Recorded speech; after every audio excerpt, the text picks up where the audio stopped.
Bom dia, queridos irmãos. Bom dia. Graça e a paz de Jesus Cristo. Hoje, irmãos, mais uma vez, vamos dar sequência ao nosso estudo de escatologia, de profecias, utilizando o mapa Plano Divino através dos séculos.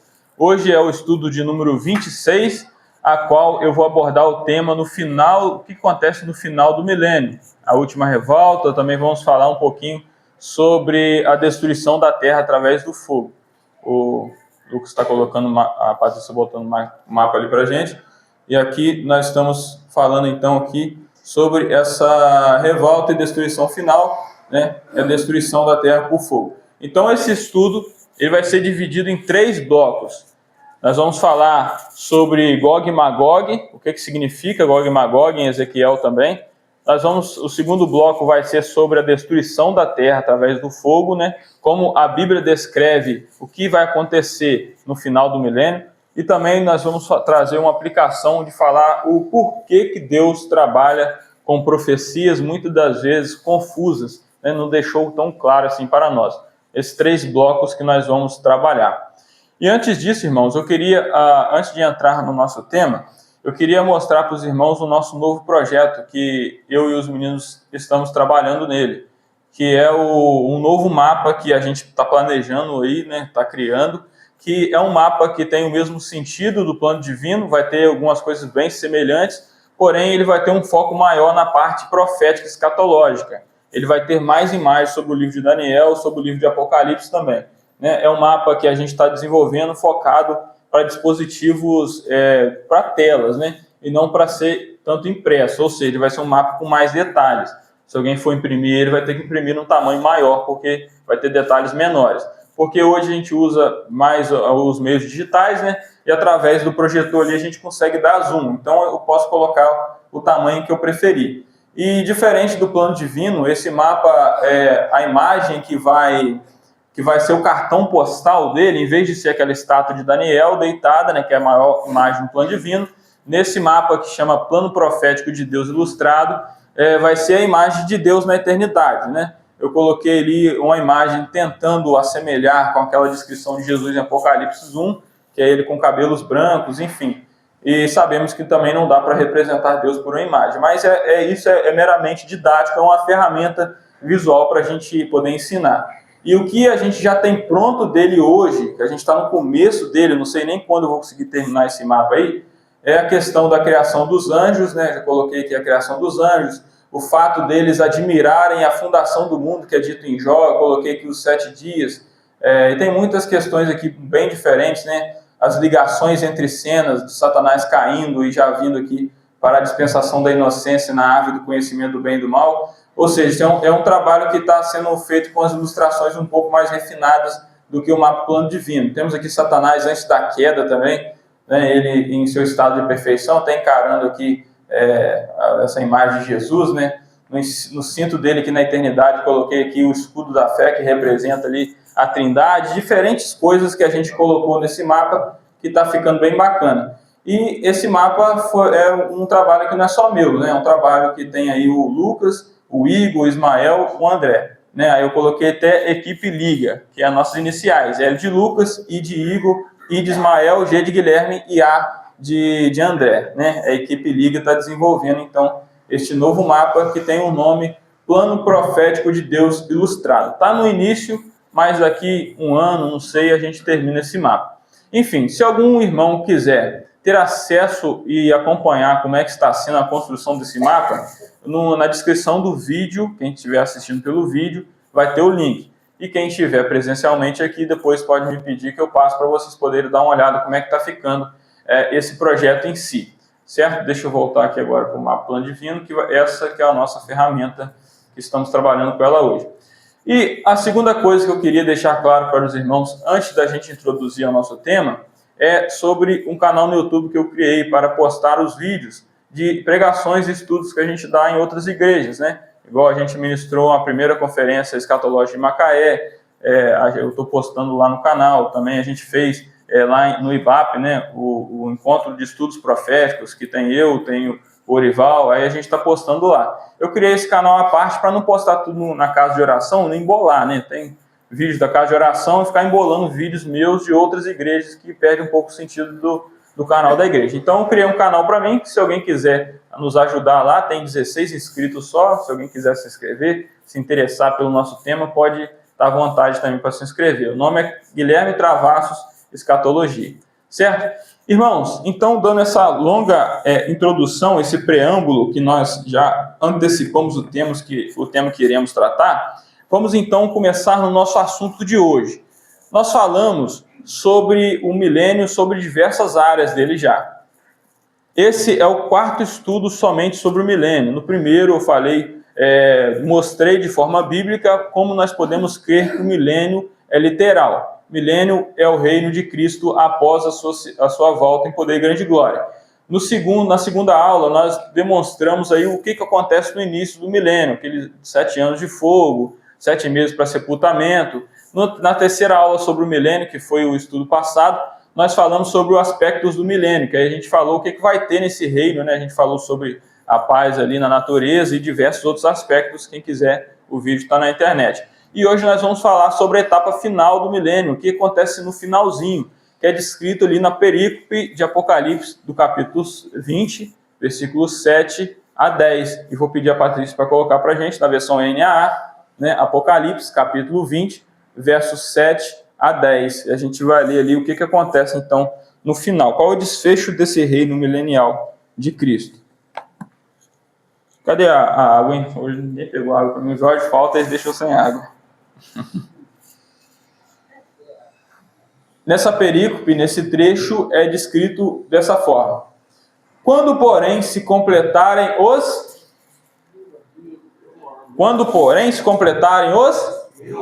1000 anos, Satanás será solto da sua prisão. Antes dos 1000 anos, Satanás foi preso. Acontece a vinda de Cristo em poder e grande glória. Ali é lançado a besta e o falso profeta diretamente no lago de fogo. E Satanás, ele não é lançado lá ainda. Ele é preso porque ele ainda será solto por um pouco de tempo. E aqui está descrevendo o final do milênio. Antes do milênio, Satanás preso no abismo.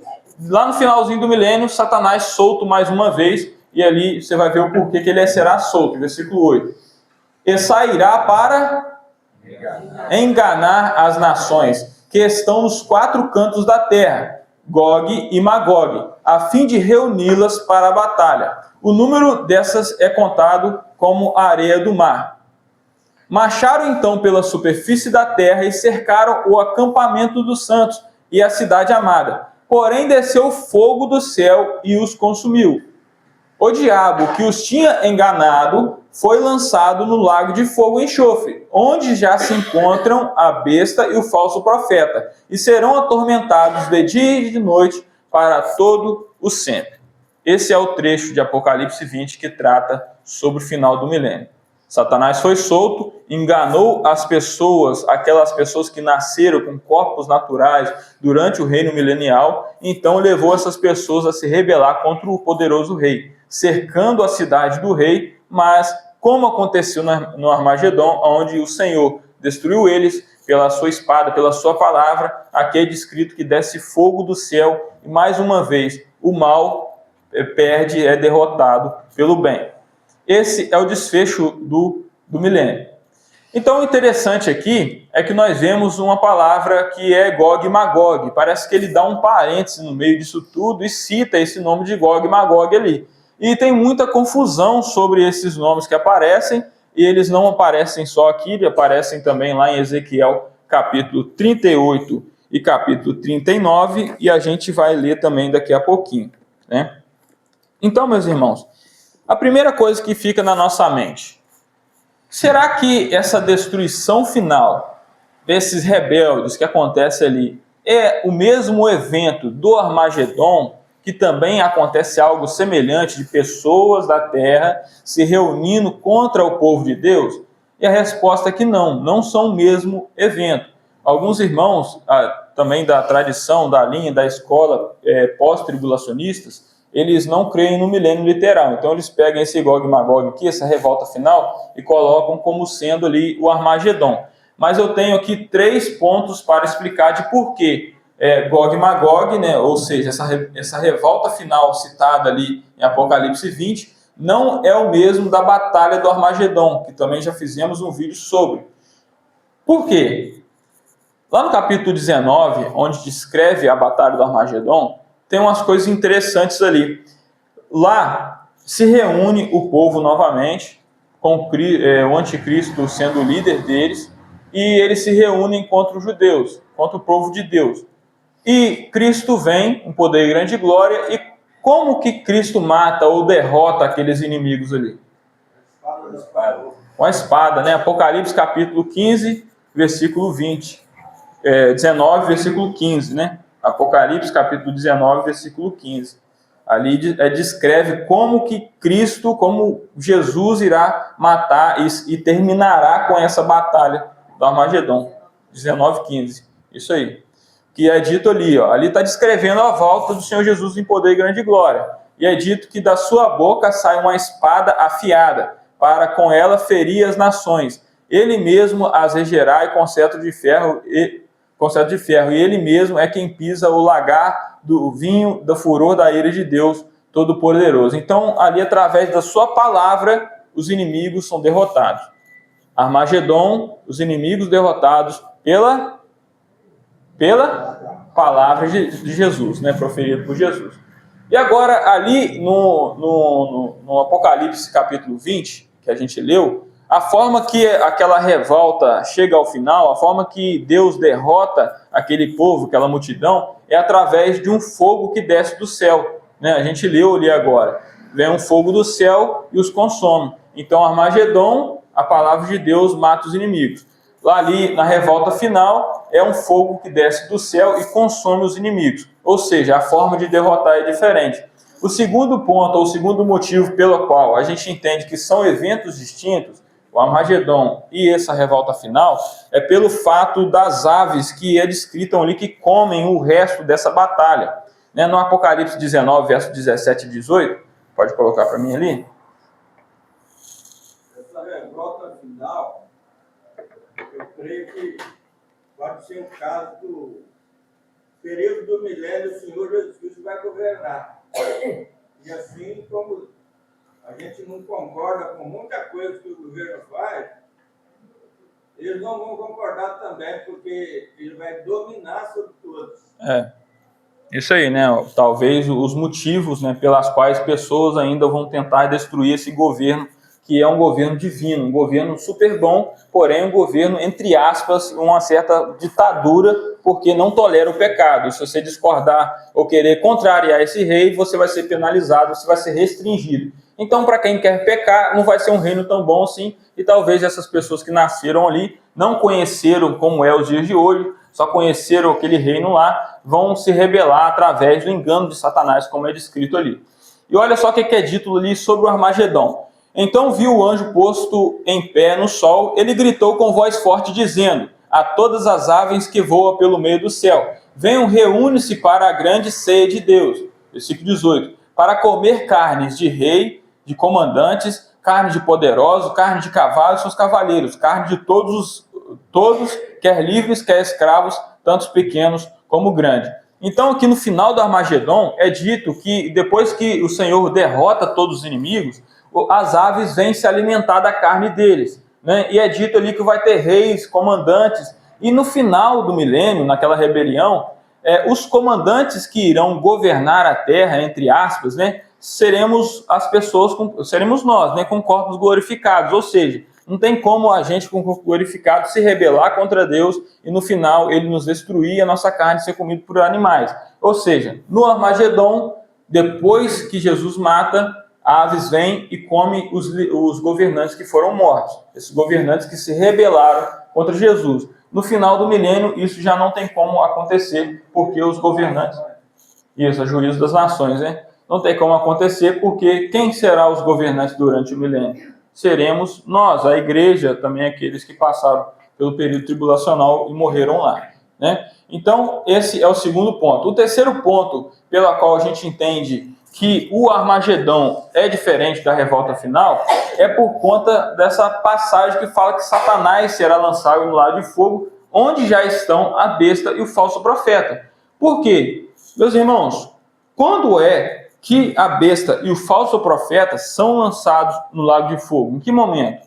Capítulo 19, no finalzinho ali. Batalha do Armagedon. Na Batalha do Armagedon. Então, na Batalha do Armagedon, quem que é lançado no lago de fogo? Besta e falso profeta. A besta e o falso profeta. No mapa Plano Divino, deixa eu pegar aqui no mapa. Ih, como é que nós fizemos isso aqui? Eu não sei, inverter o mapa. Deixa eu inverter para mim, Lucas. Na parte de cima ele deve ter uma função, botou o mapa de virado. Isso. Aperta mais 2 vezes. Isso aí, obrigado. Aqui no mapa Plano Divino, nós já temos a ilustração, por exemplo, da besta e do falso profeta. Né? A gente tem aqui a imagem da Batalha do Armagedon, certo? E a gente tem uma rota que sai dessa batalha, né, com a seta, está descrita aqui a besta e o falso profeta, né, e eles dão direto aqui no Lago de Fogo. Né? Ou seja, os primeiros a inaugurarem o Lago de Fogo são a besta e o falso profeta. A besta, cremos nós, ser o anticristo. Anticristo, falso profeta, são lançados vivos dentro do Lago de Fogo. Não é descrito que Satanás é lançado no Lago de Fogo neste momento. Só depois da revolta final, depois dos 1000 anos, que aí fala, Satanás, depois dessa revolta final, foi lançado no Lago de Fogo, aonde já estão a besta e o falso profeta. Ou seja, dá muito a entender que não são o mesmo evento, como alguns irmãos querem mostrar. Então, nesse primeiro momento, eu mostrei para vocês que o Armagedon e a revolta final não são o mesmo evento. Essa é a cronologia que a Bíblia nos apresenta, em que Jesus desce, derrota os seus inimigos na Batalha do Armagedon, julga as nações vivas, entra e instaura o seu período de 1000 anos, e depois dos 1000 anos, aqueles que nasceram aqui com corpos naturais, provavelmente serão enganados por Satanás, que está ali no capítulo 20, né? Então desce um fogo do céu e consome todas essas pessoas que se rebelaram ali no final do milênio. É uma cronologia simples e fácil de entender. Agora, o outro ponto que eu queria abordar em cima desse texto, em cima dessa perícope, em cima desse versículo, desses versículos que estão ali no capítulo 20, é esse nome aqui, Gog e Magog, porque isso traz muita confusão para as pessoas. Afinal, o que é o Gog e o Magog? Né?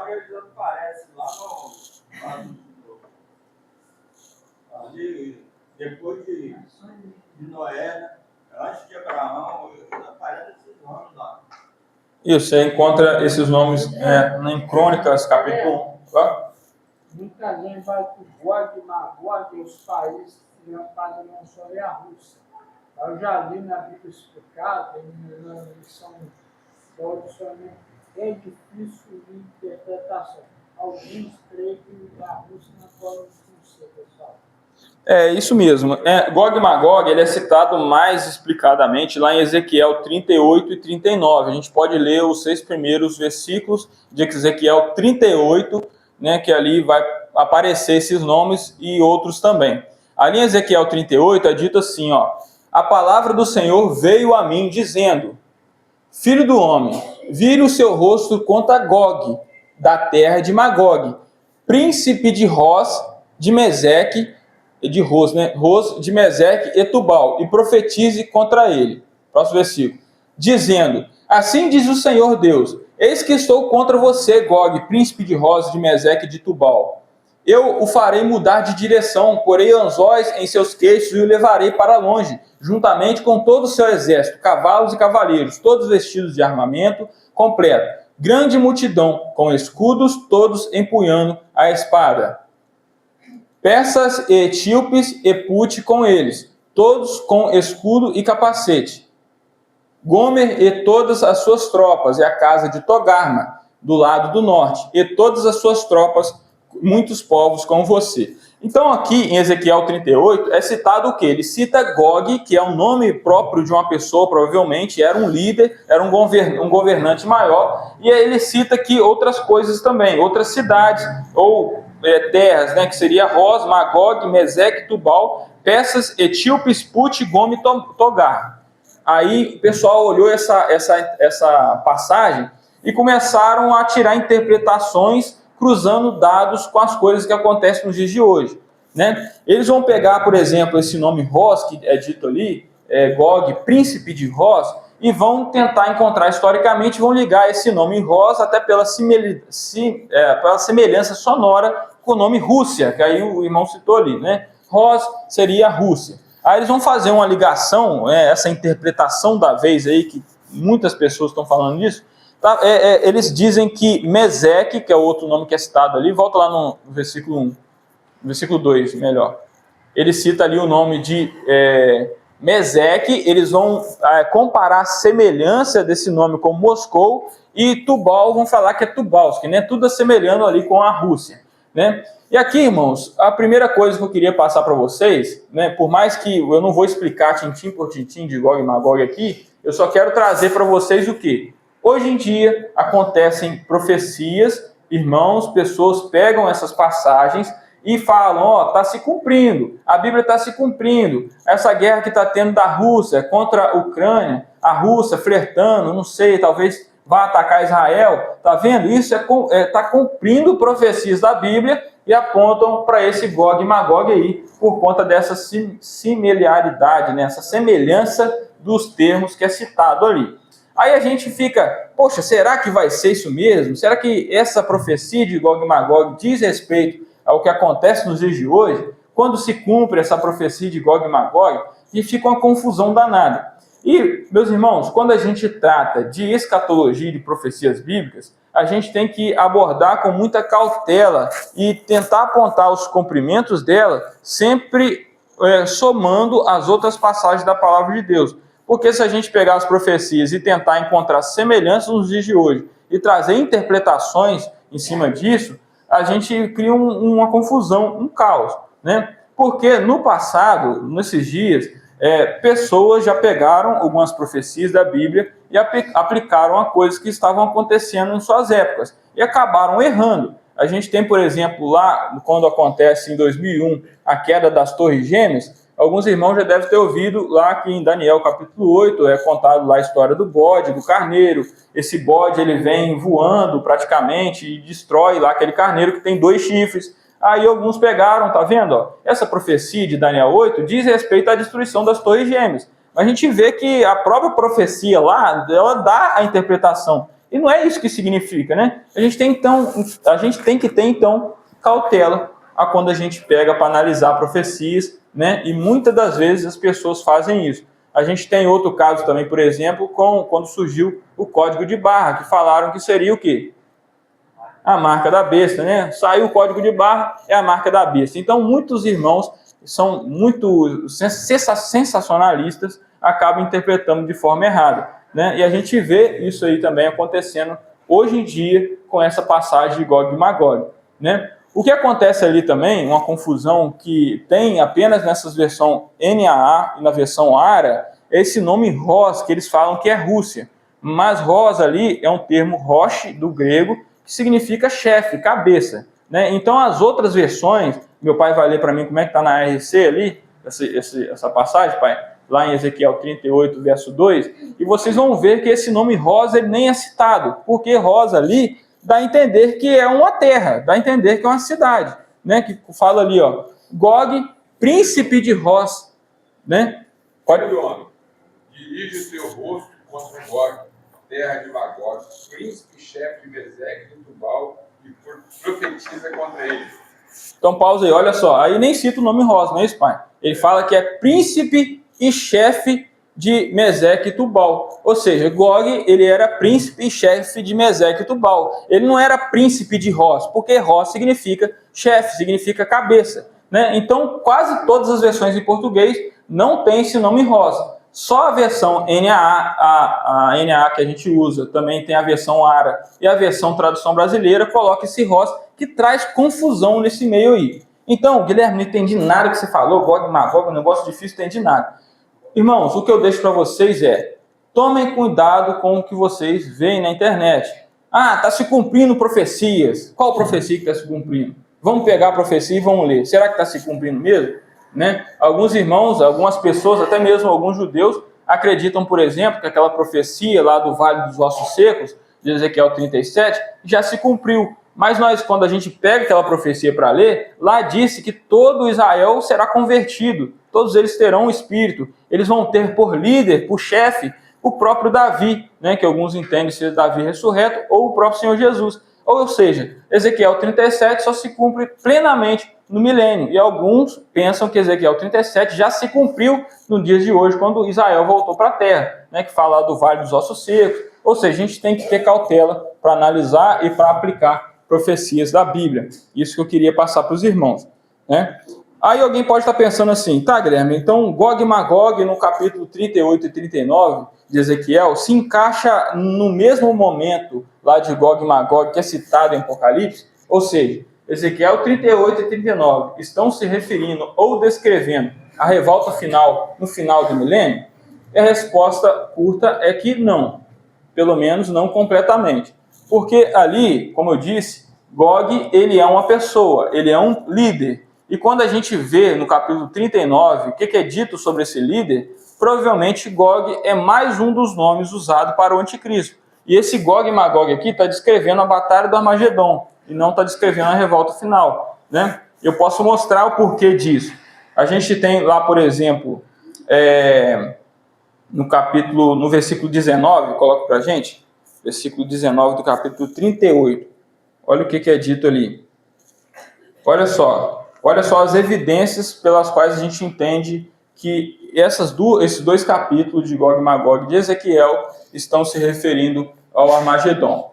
Fala ali, ó, pois no meu zelo, no fogo do meu furor, eu disse que naquele dia haverá um grande terremoto em Israel. Versículo 17. Que diz assim, assim diz o Senhor Deus, por acaso você não é aquele de quem falei nos tempos antigos? Ele está falando isso para Gog. Então ele fala, Gog, por acaso não é de você que eu já falei nos tempos antigos, através lá dos meus servos, os profetas de Israel, que naqueles dias profetizaram durante os anos, o que eu faria com você, que faria com que você viesse e atacasse o meu povo? Ou seja, ali é dito que ele já falou de Gog em outras partes da Bíblia. E a gente não encontra em outra parte da Bíblia usando, por exemplo, Gog para falar que é um outro governante, a não ser o anticristo. Ou seja, a Bíblia cita várias profecias contra o anticristo e ela cita também Gog falando assim, ó, eu já falei de você, Gog, em outras profecias, né? Porque alguns irmãos vão pensar que Gog e Magog acontece no meio da grande tribulação ou até mesmo antes do arrebatamento, que não tem muita lógica, né? Então, Gog e Magog provavelmente acontece no final da grande tribulação, é o mesmo evento da batalha do Armagedon. Gog seria uma outra designação para o anticristo, mas provavelmente seria isso. Irmão, sei que pode parecer confuso para muitos, mas muitos irmãos que estão empenhados em estudar a palavra de Deus e as profecias se deparam com essas passagens e não têm respostas, porque como o Valdir falou ali, são textos complicados de se entender, né? Então aqui a gente está tentando explicar mais ou menos quando acontece esse Gog e Magog citado em Ezequiel ali, né? Nós temos outras coisas muito interessantes, é que, por exemplo, quando diz lá no capítulo 39, coloca para a gente, Patrícia, capítulo 39 de Ezequiel, no verso 4. Olha o que é dito ali quando Jesus derrota Gog e as suas confederações ali, aqueles grupos de pessoas, né? Fala assim, ó, nos montes de Israel você cairá, falando de Gog, você, todas as suas tropas e povos que estão com você. Eu o entreguei a todo tipo de ave de rapina e de animais selvagens para que o devorem. Ou seja, a gente acabou de ler falando de aves vindo e comendo os cadáveres daquelas pessoas que foram derrotadas na batalha do Armagedon. E aqui ele também cita a mesma coisa, né? Fala que Gog ali seria comido, Gog e suas tropas serão comidos por animais e também por aves, né? Ou seja, várias coisas que acontecem em Ezequiel também a gente vê acontecendo no Armagedon. Então, se um dia você estiver estudando escatologia, pegar essas passagens e tentar entender aonde são aplicadas, provavelmente, não estou afirmando, se encaixa na batalha do Armagedon. Então, irmãos, deixa eu perguntar para vocês. Ezequiel 38 e 39 se encaixam quando? Na batalha do Armagedon, né? Gog e Magog estaria se referindo à batalha do Armagedon e não lá em Apocalipse, capítulo 20, na revolta final. Aqui no livro de Joel, Sim. no capítulo 3, 3, verso 17, verso 12, diz o seguinte: movam-se as nações e subam ao vale de Josafá, porque ali me assentarei para julgar as nações em roda, né? Isso, né? Lá em Joel, né, é descrito o julgamento das nações, é descrito também o dia do Senhor, e a gente já tratou desses assuntos aqui. A gente não vai voltar. Então, irmãos, para vocês entenderem, então, Apocalipse capítulo 20, revolta final, no final do milênio, lá quando cita Gog e Magog, não é o mesmo evento de Gog e Magog de Ezequiel, né? Claramente não é o mesmo. O capítulo 39 vai dar os detalhes mais detalhados sobre o Gog. Sim, eu não vou entrar, pai, porque senão vai estender demais, né? E versículo 11: será que naquele dia darei ali a Gog no lugar de sepultura? Chega no versículo 12, vai dizer assim: e a casa de Israel entrará por 7 meses para purificar a terra. Estão falando dessa questão do Gog, ficando ele com Armagedon. Isso. Aí a gente vê as dificuldades nessas profecias também, porque se Gog for o anticristo, é dito em Apocalipse que ele é lançado com vida no lago de fogo. Ali é falado que ele recebeu um lugar para ser sepultado. Então é uma das dificuldades que a gente encontra aí. É citado também depois, após esse evento, é dito que demora 7 anos para queimar suas armas. Aí eu já vi gente aplicando isso, falando que isso aí vai ser uma guerra nuclear, que vai ficar um fogo, resíduo nuclear queimando, e uma série de coisas que a gente encontra pela internet. Mas a gente não vai se aprofundar porque não é o nosso tema central, Gog e Magog. Eu só quero explicar aqui para os irmãos. Apocalipse capítulo 20, quando cita Gog e Magog, não é o mesmo evento de Gog e Magog em Ezequiel 38 e 39. Né? E tem outras evidências. Quem quiser ler depois pode ver que não se encaixa muito bem. Né? Então, irmãos, o que a gente chega a concluir aqui? A gente pode pensar, poxa, Guilherme, você falou que o reino milenial seria um reino tão bom na aula passada, você disse que as pessoas vão ser curadas, que vai ter abundância de plantação, vai ter uma longevidade, Jesus estará reinando, trazendo bênçãos para as pessoas na terra. Porque mesmo com tudo isso, o ser humano ali, alguns se reúnem para tentar, de certa forma, desbancar ou tirar esse rei do poder. A gente vê, irmãos, que alguém ajudou, incentivou, aflorou o sentimento deles, do coração deles, para que eles se reunissem e atacassem o governante que é Jesus. Quem que foi que enganou essas nações? Satanás, né? Descrito lá. Assim como ele engana as pessoas nos dias de hoje, a gente vê, né, que Satanás lá no Jardim do Éden mostrou lá, enganou Eva, né? A Bíblia deixa claro que Eva foi enganada pela serpente, né? E esse é o papel de Satanás, é enganar as pessoas. Assim,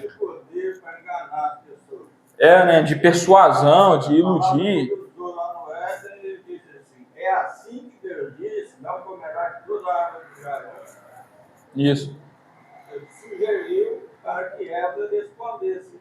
E ela acabou caindo no... Isso. E a gente vê que isso acontece até os dias de hoje. Como Satanás, ele engana muitas das vezes as pessoas. Né? Na parábola do semeador é dito que a mensagem é lançada, o ouvinte escuta a mensagem da pregação, mas Satanás ele arrebata aquilo de algum certo modo, atrapalhando até que as pessoas se convertam. Né? A gente vê isso nos dias de hoje. A gente às vezes prega o evangelho para certas pessoas e elas dão desculpas para si mesmo. Falam, não, se eu for virar crente ou se converter, eu não vou ter a felicidade que eu tenho hoje, com as práticas que eu tenho hoje. Ou seja, pessoas sendo enganadas pelos seus próprios corações e com incentivo, com auxílio também de Satanás. Essa é a função de Satanás, é enganar, é mentir, é destruir, é atrapalhar os planos de Deus. Iludir, né? E Satanás tem esse poder de persuasão. Então, hoje em dia, a mensagem de Satanás, agora eu vou falar algo que não está na Bíblia, mas a gente está aplicando, né, essas passagens. Satanás, ele chega para a pessoa e fala assim, não se converte não, cara. Seja feliz, né? Faça o que der no seu coração. O que você fizer, se você estiver feliz com isso, é o certo, né? O que importa é ser feliz, pode fazer qualquer coisa, né? Vou ter que deixar de fazer isso. tem que fazer, tem que renunciar isso, aquilo. Isso.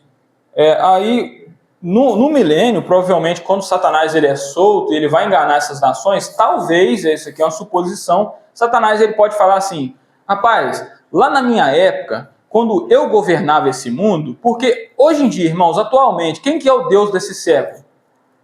Satanás. Isso você pode afirmar com toda certeza. A Bíblia diz em vários lugares que Satanás é o príncipe da potestade do ar, ele é o Deus deste mundo, o Deus desse século. Né? Então, o Satanás, nesse momento ali de Gog e Magog, talvez ele fale assim, vocês aí estão sofrendo na mão desse governante aí, que é Deus, que é Jesus, né? Não deixa vocês pecar, não deixa vocês fazer nada de errado. Lá na minha época, quando eu governava, o pessoal pecava, bebia aí para prostituição à vontade, Deus não consumia, não matava eles na hora. Tá vendo? Vocês têm que tirar esse rei daí e me coloca no governo de novo de vocês. Né? Talvez, isso é uma suposição, a Bíblia não diz isso, mas talvez seja essas palavras pelas quais o Satanás vai persuadir aquelas pessoas no final do milênio. Então essas pessoas que não conheceram como foi nos dias de hoje, não conheceram a grande tribulação, não conheceram guerra, não conheceram o mundo como é hoje, eles vão pensar, rapaz, esse cara tem razão, Satanás tem razão, a gente quer ser livre, a gente quer fazer o que a gente quiser, quer ser feliz, não quer ter um rei desse aí que fica segurando os nossos pecados. Então talvez essa vai ser a mensagem, vai se reunir muitas pessoas, é uma quantidade enorme, diz ali em Apocalipse que é como a areia do mar, ou seja, é muitas pessoas mesmo, porque talvez, eu já vi até alguém falando que serão alguma minoria que vai se rebelar, mas não, ali fala que é como a areia do mar, ele vem de todas as partes do mundo. Então, muitas pessoas, pode falar. Em Jeremias, capítulo 17, versículo 9, fala assim, enganoso o coração, é fazer um ano, mais do que o perverso. Quem o conhecerá? Eu, no caso do Senhor, ele, o Senhor, examina os corações provos isso. Isto para cada ser humano, cada um, segundo o fruto dos seus caminhos, segundo o fruto das vossas ações. Eu até botei esse versículo aqui, né? Que é Jeremias 17, 9. Né? Eu coloquei aqui assim, ó. A rebelião final mostra que mesmo em um cenário favorável e sob o controle justo de Jesus Cristo, o ser humano sem a regeneração não consegue permanecer fiel a Deus por si mesmo. O problema não está apenas nas circunstâncias externas, mas no coração. Por isso, o homem precisa da salvação e da transformação que só Cristo pode dar. Ou seja... Uma outra coisa, irmão, que eu lembrei. Sim. Na música fala, a vida é feita para viver de amor e plano. Passa queimando sobre a mim, passa queimando pelo nosso coração. E outra coisa também, uma palavra que é muito banalizada, não é banalizada de ser corrupção, safadeza. Isso assim não tem nada a ver, não, fulano. Até muitas irmãs, muitos irmãos, muitos crentes também, muitos irmãos de Jesus, safado.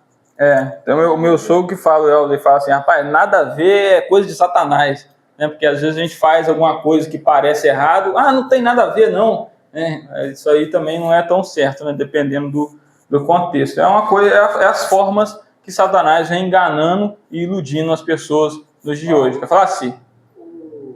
Eu falo internet, o historiador dizendo que dados, é o livro da vida. Isso aí já, igual eu falei, muitas pessoas sensacionalistas pegam passagens da Bíblia e tentam aplicar nos dias atuais, pegando as profecias e tentando cruzar dados com os jornais e chegando a conclusões equivocadas. Então eu sempre gosto de abordar as profecias bíblicas de um ângulo, de uma perspectiva mais bíblica do que tentar fazer isso nos dias atuais, para não cair em erros, né? Quantas pregações existem? Centenas, milhares de pregações para a internet. Hoje não é tanta coisa, é geral. Pode falar. Até hoje no meio cristão já existe, né? Religião não se discute. Entendeu? Você quer às vezes falar do evangelho, quer pregar, tudo, então não quero falar isso. Não. Quer dizer, o Satanás não influencia de uma forma tal que interrompe, então, a pregação do Evangelho para aquela pessoa. Isso, né? E a gente pensa, poxa, mas por que Deus não prendeu, lançou Satanás no lago de fogo logo após que ele pecou, ou logo após, depois da batalha do Armagedon? Porque ele prendeu Satanás e soltou Satanás de novo para enganar essas pessoas.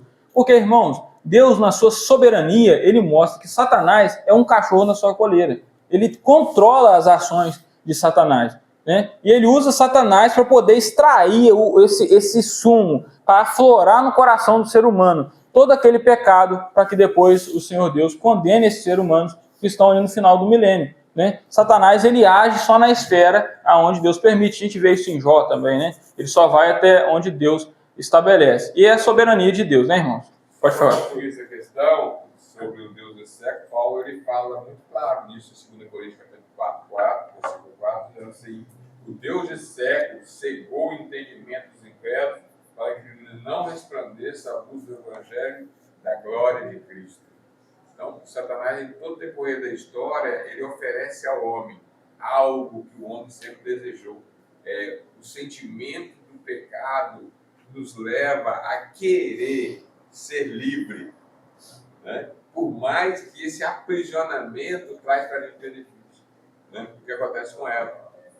Então, Satanás aflorou algo no interior dela, que ela já desejava, de querer ser livre daquilo que era bom, para algo que escravizava ela negativamente. O ser humano ele tem que ter essa essência. O ser humano é o mesmo quando foi criado e ele continua o mesmo até hoje. E Satanás tem uma facilidade muito grande de enganar por causa disso, que a estrutura é a mesma. É isso aí. Eu creio que a lição de hoje tem alguma coisa importante para falar nesse sentido aí, porque ali em Colossenses 3 diz, né? Se já ressuscitasse com Cristo, os caras estão em cima, e nós que somos na terra. Então, isso vai ter motivo para a pessoa achar que as coisas da terra são boas, porque ela não pode aproveitar. Então, irmãos, depois então da revolta final, o que acontece com a terra? O que é? Destruída. A terra é destruída através do fogo. A gente vê isso lá exclusivamente em 2 Coríntios 3, de 7 a 13. Né? Porque, irmãos... 2 Pedro, isso mesmo. 2 Pedro 3. Né? Irmãos, alguém pode pensar assim: nossa, como o ser humano é mau, ele está destruindo o planeta Terra com queimadas, com guerras nucleares, com fábricas, vai acabar com o planeta Terra. O ser humano vai destruir a natureza, vai destruir o planeta Terra. Pode ficar tranquilo, porque a Bíblia já diz que quem vai destruir o planeta Terra não é o ser humano, é uma ação divina. Deus irá destruir o planeta Terra. Depois do milênio, né? Isso, depois do milênio. Essa terra não vai existir mais e haverá um novo. Isso aí. Porque, se a gente for pensar, quem que vai mais fazer queimadas? Quem que vai mais desmatar as matas? A gente vê na grande tribulação, Jesus, né, nas trombetas lá, nas taças, todo o mar se transformando em sangue. Tem coisa pior do que isso para a natureza? O mar ficar infrutífero, todos os seres marinhos morrerem? Tem poluição maior do que essa? Isso é tudo juízo de Deus. Né? Quem que mais vai desmatar as matas? Vai ser o próprio Deus, vai destruir isso tudo, vai queimar isso tudo. Né? Então, para nós crentes, a gente não deve ficar tão preocupado, né, com a destruição da natureza. A gente vai preservar, vai fazer a nossa parte, porque nós não somos Deus para destruir a natureza e destruir os animais. A gente vai cuidar do que estiver no nosso limite. Né? Mas Deus que irá destruir tudo isso. Isso é tudo uma distração que Satanás desenvolve. Distração do ser humano, dando ele a possibilidade dele poder preservar, né? Então isso é tudo uma religiosidade, sabe? Então esse sentimento traz para as pessoas uma distração para desviar a atenção do Criador. Isso. Né? No próprio Apocalipse, na sequência ali do capítulo 20, no versículo 11, pode colocar para a gente? No próximo versículo que a gente leu aquela perícope que fala sobre a revolta final. Ele fala do grande trono branco. Ele fala assim, ó: vi um grande trono branco e aquele que está sentado nele e aquele que está sentado nele. A terra e o céu fugiram da presença dele. Né? Essa passagem que fala que o céu e a terra fugiram faz referência provavelmente à destruição da terra que ocorre logo após o milênio. Né? Ali não cita diretamente, a gente vai ver como a gente viu lá em 2 Pedro, mas ali fala que a terra e o céu fugiram. E a gente tem uma ideia que o juízo final ele acontece então em um momento da história onde não vai existir mais a terra. Né? Ou seja, juízo do trono branco ou juízo final acontece ali após a destruição da terra. E, Guilherme, você falou que é Deus que vai destruir tudo isso, que vai queimar tudo isso. Em quais passagens você pode me mostrar para comprovar isso, então? Eu posso mostrar Isaías, capítulo 51, verso 6, que desde o Antigo Testamento já é profetizado que isso aqui que a gente está pisando hoje, essa terra que a gente viveu e conheceu um aos outros, essa terra que um dia provou e bebeu do sangue de Jesus Cristo, essa terra ela será destruída completamente para ceder lugar a uma nova criação, um novo céu e uma nova terra, onde habita a justiça. Né? Olha lá no Antigo Testamento o que diz: levantem os olhos para os céus e olhem para a terra, aqui embaixo, porque os céus desaparecerão como fumaça, e a terra envelhecerá como a roupa. Os seus moradores morrerão como os mosquitos, mas a minha salvação durará para sempre. A minha justiça não será anulada, mostrando que a terra passa, mas aquele que confessou e creu em Jesus como Salvador vai permanecer para sempre, a salvação do Senhor. Nós vemos também que não só no Antigo Testamento fala sobre a destruição da terra. Né? A gente vê lá também em Mateus 24, verso 35. Olha o que ele diz lá: passará o céu e a terra, porém as minhas palavras não passarão. Então, isso que a gente está vendo hoje, um dia vai chegar ao seu fim, vai ser destruído. Quando ocorre a destruição da terra? Após o milênio, né? Depois do milênio. Não vai ser hoje. Pode ficar tranquilo que bombas nucleares hoje não vai destruir a terra. Né? Alguém pode pensar, não, vai acontecer uma guerra nuclear e vai destruir a humanidade. Não, não vai acontecer hoje. Né? É Deus que vai pôr fim a essa terra. E, por fim, a passagem que mais descreve a destruição da terra, que é lá em 2 Pedro, capítulo 3. Pode colocar para a gente a partir do verso 5. Olha o que é dito ali.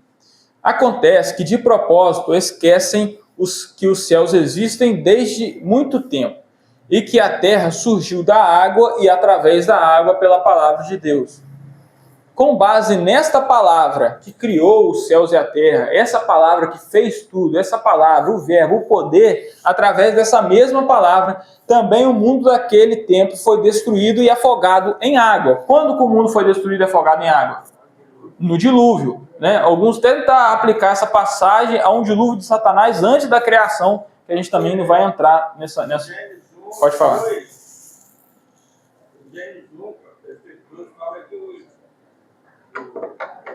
Espírito de Deus ia sobre a face das águas. Por isso que é dito ali que a terra surgiu do meio da água e através da água, né? Porque ele fala isso. Né? E continuando, irmãos, olha só, versículo 7. Pela mesma palavra, pela palavra de quem? De Deus. Pela mesma palavra, os céus e a terra que agora existem têm sido guardados para o fogo. Então a terra vai ser destruída por bombas nucleares? Não. Vai ser destruída pelo sol, vai esquentar demais? Não. Vai se desfazer em fogo. É um colapso cósmico. Né? Tem passagem que fala até que o céu vai se enrolar. É um verdadeiro colapso. A gente não tem nem ideia da destruição devastadora que vai ser quando Deus destruir isso tudo que a gente conhece. Né? Reservado para o dia do juízo e da destruição dos ímpios. Né? A gente pode pular também para o versículo 12. Versículo 12 agora. Aí ele fala, esperando e apressando a vinda do dia de Deus. Por causa desse dia, os céus incendiados serão desfeitos, e os elementos se derreterão pelo calor. Destruição da terra, 2 Pedro, capítulo 3. Eu vou perguntar depois, tá? Você tem que gravar. Destruição da terra, 2 Pedro, no capítulo 3. E a gente vê então que quem destrói a terra é o próprio Deus, né? E a gente, às vezes, alguém pode estar muito preocupado achando que vai ser uma guerra aí que vai acontecer, mas não vai ser. O versículo 7 é muito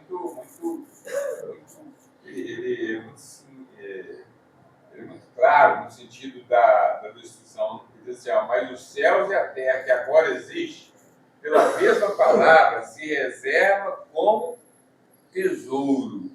Né? Você vê como é que as pessoas guardam tesouro? Porque guarda debaixo de um balaio no quintal? Não guarda. Ele vai guardar num cofre, num banco, né? Bem guardado. Então, o Pedro escreve aqui de uma forma assim, bem inteligível para saber que Deus guarda um tesouro, né? E se guarda para o fogo.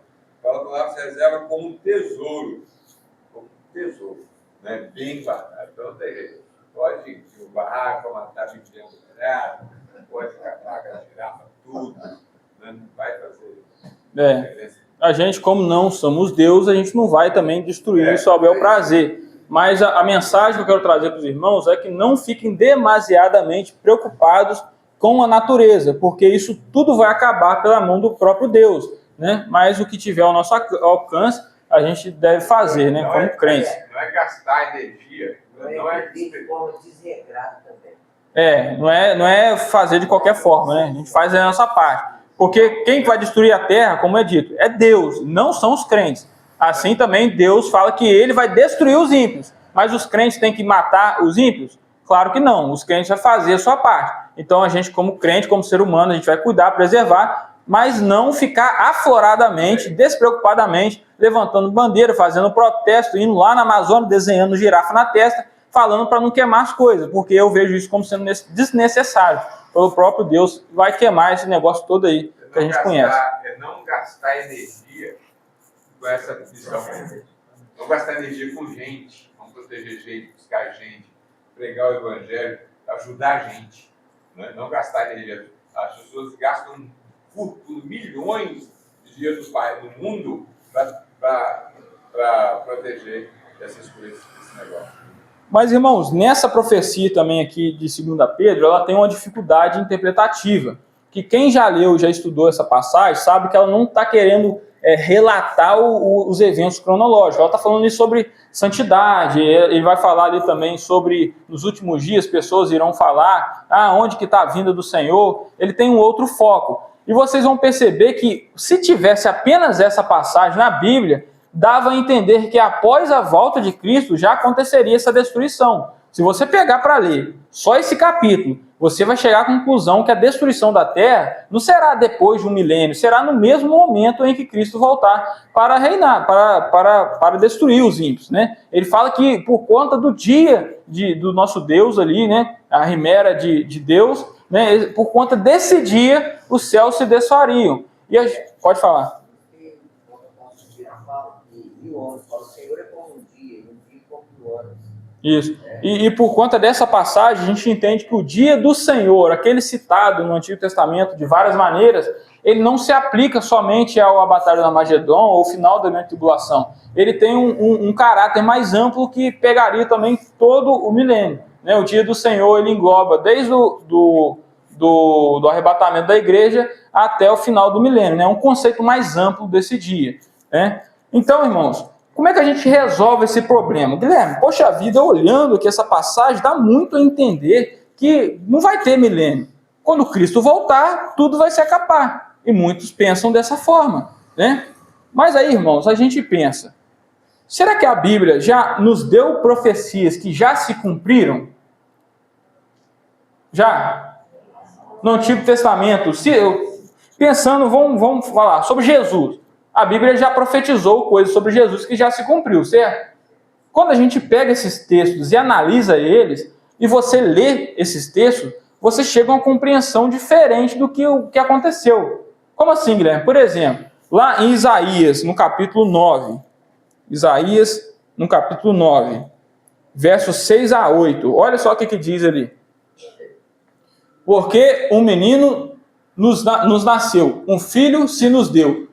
O governo está sobre o seu ombro, e o seu nome será maravilhoso, Conselheiro, Deus forte, Pai da eternidade, Príncipe da paz.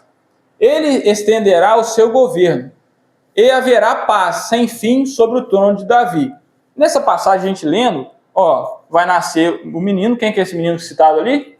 Jesus. Jesus nasce, e o que acontece? Ele vai governar isso tudo, vai haver paz. Mas isso aconteceu quando ele nasceu?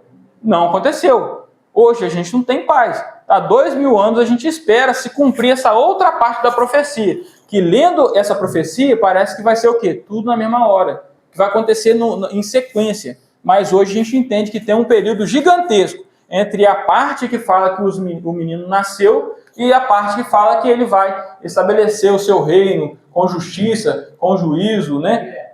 Oi. O povo de Israel na época esperava isso. Esperava isso. Isso quebrou a expectativa do povo, era que Jesus, o Messias, iria instaurar o seu reino, né? Por conta dessas passagens que, a olhos humanos, dá a entender que seria em sequência, né? Eu só adiantando, tem outra passagem também falando sobre isso, que é Zacarias. Isso aí. Zacarias 9, coloca pra gente aí. Zacarias 9, 9 e 10. Olha o que diz ali. Alegre-se muito, ó filha do Sião, exulte, ó filha de Jerusalém. Eis que o seu rei vem até você, justo e salvador, humilde, montado em um jumento, num jumentinho, cria de jumenta. Isso já aconteceu? Já aconteceu. Jesus entrou em Jerusalém montado num jumentinho. Só que no próximo versículo ali, olha o que ele diz, versículo 10. Destruirei os carros de guerra de Efraim e os cavalos de Jerusalém, e os arcos de guerra serão destruídos. Ele anunciará paz às nações, o seu domínio se estenderá de mar a mar, e desde Eufrates até os confins da terra. Esse versículo já aconteceu? Não, mas está ligadinho, está juntinho. Então, se nós estivéssemos lá na época do Antigo Testamento, analisando essas profecias, a gente não ia conseguir compreender como Jesus iria nascer e como aconteceria o cumprimento disso tudo. Porque nas profecias, às vezes existem parênteses gigantescos de tempo que a gente não percebe à primeira vista. Então, quando a gente vai para Pedro e a gente vê ali que dá a entender que Jesus volta e já destrói tudo, Pedro ele não está descrevendo toda a sequência cronológica. Tem uns períodos de tempo ali entre essas profecias. E a gente só chega a essa conclusão porque a gente cruza dados com outras profecias, com o escopo escatológico de forma completa, né? Então, irmãos, gravem essas passagens aí que eu vou perguntar também daqui a pouco, né? Então, para a gente concluir esse bloco, eu escrevi assim, a forma mais responsável de expor as profecias bíblicas é reconhecer também as suas dificuldades de interpretação.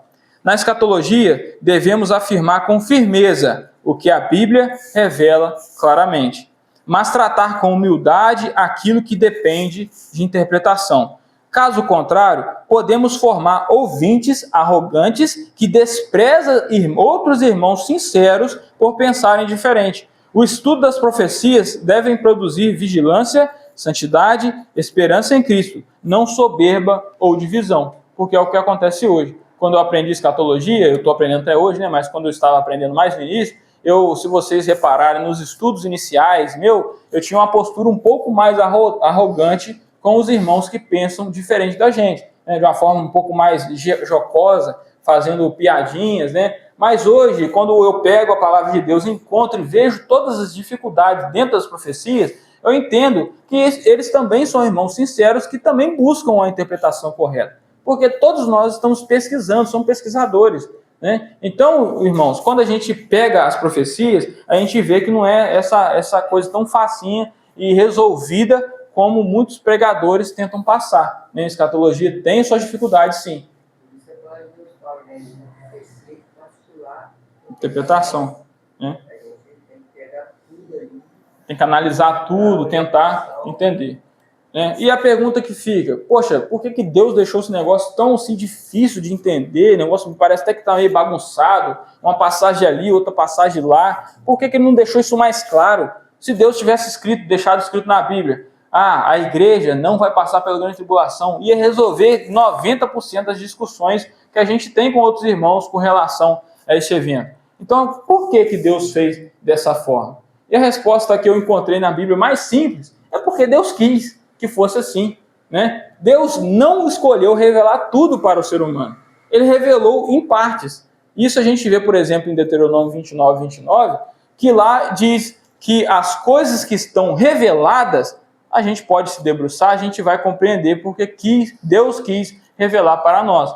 Mas as coisas que estão encobertas pertencem ao Senhor. Ou seja, Deus não revelou tudo, revelou só apenas o suficiente para nós crermos nele e termos a esperança que na eternidade nós estaremos com ele para sempre. Agora, tem muitos pontos misteriosos dentro da palavra de Deus, né? E a gente vê, por exemplo, essa atitude de Jesus, né, lá em Atos capítulo 1, no verso 7, Atos capítulo 1, verso 7, que os discípulos, eles estão, verso 6 a 7, que os discípulos estão curiosos, igual a gente está agora. A gente não quer saber o que vai acontecer no futuro, aí a gente pode pensar, vou perguntar para Jesus se ele vai me responder. Não, se ele quiser, ele responde, se ele não quiser, ele não responde. Isso aconteceu já na história, com os discípulos, né? Então, os discípulos ali, Jesus já estava glorificado, né? Aí Jesus falou assim, vocês não saem de Jerusalém não, porque vai acontecer uma coisa com vocês, vão receber aí poder, né? Aí ele fala assim,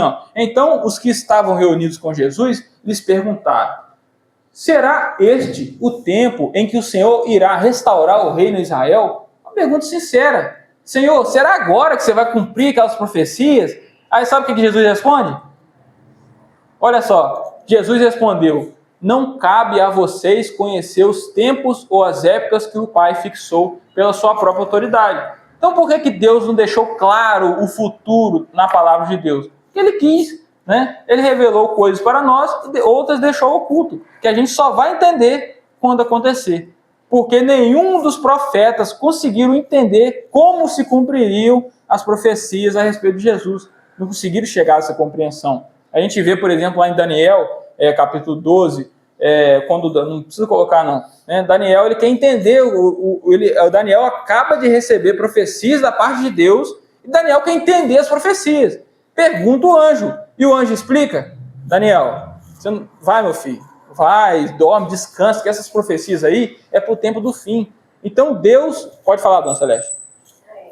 Essa questão dele não deixar tudo revelado, porque Deus quer que a gente vive pela fé, não pela vista. Isso. Deus é Deus e ele faz como quer, né? Uhum. E também a própria estrutura humana, ele precisa de desafio. A estrutura não precisa de desafio. Você imagina um quebra-cabeça. Quando você sabe resolver o quebra-cabeça, você não pega mais ele. Porque você já sabe como resolve. Então, eu acho que uma finalidade é didática isso aí. Provocar sempre um degrau a mais.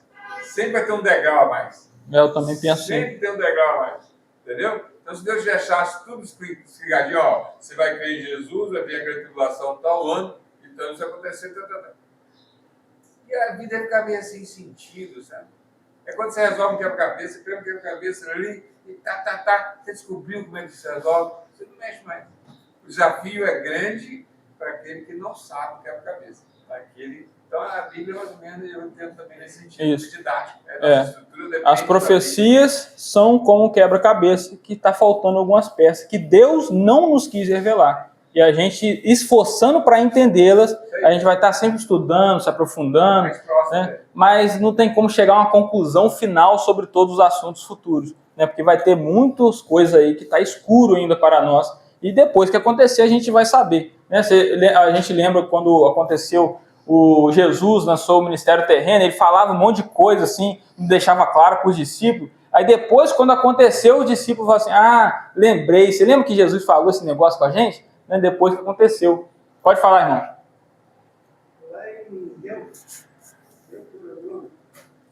29, está dizendo, as coisas encobertas são para o Senhor, nosso Deus.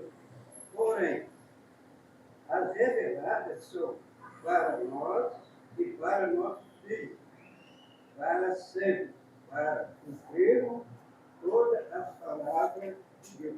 Aí que o irmão falou aí, por aí mesmo aí, atrás aí, e as coisas que Deus não revelou para nós, então nós temos que respeitar, nós não temos que estar inventando. Isso. Nós temos que estar respeitando isso aí, essas normas. Agora, toda aquela que é para nós entender, então Isso. ele cuida de lá.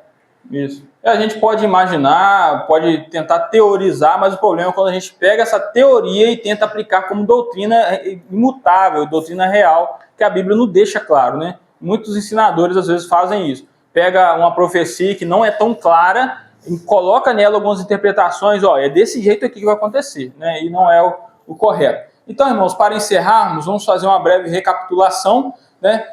Olhando para o mapa aqui, a gente vê que hoje estamos no período da graça, aonde aguardamos o arrebatamento, o rapto da igreja, né? Nisso, a igreja, os salvos, aqueles que confessaram a Cristo como Salvador, irão para o céu, ali vão passar pelo tribunal de Cristo, onde terão suas obras julgadas, e depois vão passar também pelas bodas do Cordeiro, onde a igreja, que é a noiva, consumará o seu casamento com Cristo, que é o noivo. Durante esse momento aqui na Terra, em 7 anos, estará acontecendo o período da grande tribulação, que é dividido em 2 partes de 3 anos e meio, os princípios das dores e a grande tribulação em si. No final desses 7 anos, Cristo vem com a sua igreja em poder e em grande glória, mata ali os seus inimigos na batalha do Armagedon e depois julga as nações sobreviventes, ali Israel e as nações, e instaura então o seu reino de 1000 anos. Após os 1000 anos, Satanás ele é solto novamente, porque ele foi preso no início do milênio. Satanás é solto no final do milênio, então ele engana as nações que estão ali com vida em corpos naturais, para que se rebelem contra Jesus, eles rodeiam a cidade santa e são destruídas pelo fogo que desce do céu. Nisso, depois Deus coloca fim a essa terra, numa destruição através do fogo, a gente aprendeu isso. Acontece o juízo final nesse meio tempo, né, que é o juízo do grande trono branco, e depois disso a gente tem a eternidade. Para os salvos, aqueles que têm sua esperança firmada em Cristo, que foram selados pelo Espírito Santo, a vida eterna, a eternidade ao lado de Deus. Para aqueles que rejeitaram, os ímpios, que não confessaram em vida Cristo como Salvador, o que lhes resta é o lago de fogo eternamente. E assim é o desfecho da história, o final de tudo. Assim encerra o parêntese da criação, e assim será a eternidade futura. Então, irmãos, este é o breve resumo que a gente tem aí, então, do que aprendemos hoje. Gog e Magog, em Ezequiel, não é o mesmo do capítulo 20. A gente viu também que a gente deve ter cautela em aplicar as profecias aos dias de hoje, né, para a gente tentar cumprir o que a palavra de Deus afirma, e não o que vem da especulação da nossa mente. E a gente viu também as dificuldades de interpretação com 2 Pedro, e a gente já explicou também algumas coisas ali, algumas evidências que dá para a gente entender essas passagens, né? Então, irmãos, a gente vai finalizar por aqui. Na próxima aula a gente já vai falar sobre o julgamento final, né? A gente está encerrando os estudos do mapa plano divino, né, que talvez vai ceder espaço para uma série de estudos sobre o livro de Apocalipse, né, que eu planejo fazer mais para o futuro. Amém, irmãos?